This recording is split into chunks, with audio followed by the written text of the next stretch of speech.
ગુજરાત ન્યૂઝમાં આપનું સ્વાગત છે। વેરાવળ ખાતે અષાઢી બીજના પર્વ પર રામદેવજી મહારાજના મંદિરે ઉજવણી કરાઈ। વેરાવળ જાડેશ્વર ખાતે અષાઢી બીજના પાવન અવસરે વર્ષોની પરંપરાગત શ્રી વેરાવળ સમસ્ત ખારવા સમાજના પટેલ જીતુભાઈ કુહાડા તેમજ અખિલ ગુજરાત માછીમાર મહામંડળના પ્રમુખ કિશોરભાઈ કુહાડા દ્વારા જાડેશ્વર શ્રી રામદેવજી મહારાજના મંદિરે 52 ગજની ધ્વજારોહણ મહાઆરતી મહાપ્રસાદ કરાવવામાં આવ્યું હતું। ત્યારબાદ શ્રી સત્તરાઈ માતાજીના મંદિરે પણ ધ્વજારોહણ કરવામાં આવ્યું હતું। ત્યારબાદ રાત્રે બીજના પાર્થની મહાઆરતી કરી અને શ્રી સોમનાથ ધૂન મંડળ દ્વારા રામદેવજી મહારાજના ભજન સાથે મહાપ્રસાદ કરવામાં આવ્યો હતો।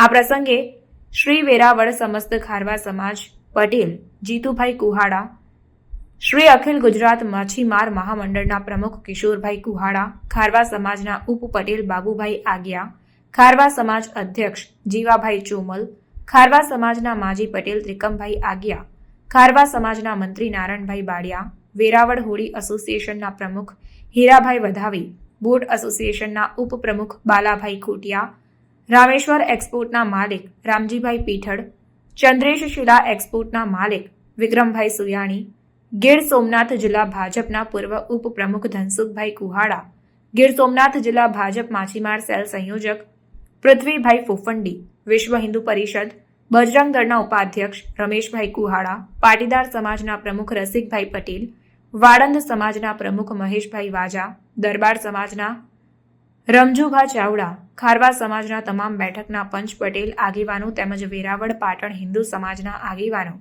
ભીડિયાવાળા વિજયાબેન ચોરવાડી તથા હીરાબેન તમામ બહેનો, ત્યારબાદ તમામ મિત્રોએ ખૂબ સેવા આપી હતી તેમજ ખારવા સમાજ તેમજ વેરાવળ હિન્દુ સમાજના ભાઈઓ બહેનોએ હાજરી આપી હતી। તેઓની સંખ્યામાં સવારે અને સાંજે જમણવાર સાથે માલપુરાનો પ્રસાદનો લાભ પણ લીધો હતો। Bureau report, secular Gujarat news, Gir Somnath. વર્ષોની પરંપરાગત જે વેરાવળ સમસ્ત ખારવા સમાજ દ્વારા જે જાલેશ્વર મંદિરે રામદેવજી મહારાજનું મંદિર આવેલું છે અને જાલેશ્વર મહાદેવનું મંદિર આવેલું છે, અહીંયા અષાઢી બીજની મહાબીજની અને ભાદરવાની 11ની ઉજવણી થાય છે। આજે અષાઢી બીજના દિવસે અમદાવાદમાં અને દરેક જગ્યાએ આખા ગુજરાતમાં અને અલગ અલગ જગ્યાએ રથયાત્રા નીકળે છે ને તે જ પ્રમાણે વેરાવળમાં જાડેશ્વર ખાતે જે મંદિર આવેલું છે ત્યાં બપોરે ધજા ચડે છે, આરતી થાય છે અને મહાપ્રસાદ હોય અને એ જ પ્રમાણે રાત્રે પણ એ જ રીતના મહાપ્રસાદ હોય, ધજા હોય અને જે પાઠ બેસાડે એની આરતી થાય છે। ત્યાર પછી મહાપ્રસાદ જે 2000 લોકો ઉપર જે દર વર્ષે લે છે એ પ્રસાદ લે છે। સમાચારોની અવનવી અપડેટ્સ માટે જોતા રહો સેક્યુલર ગુજરાત ન્યૂઝ।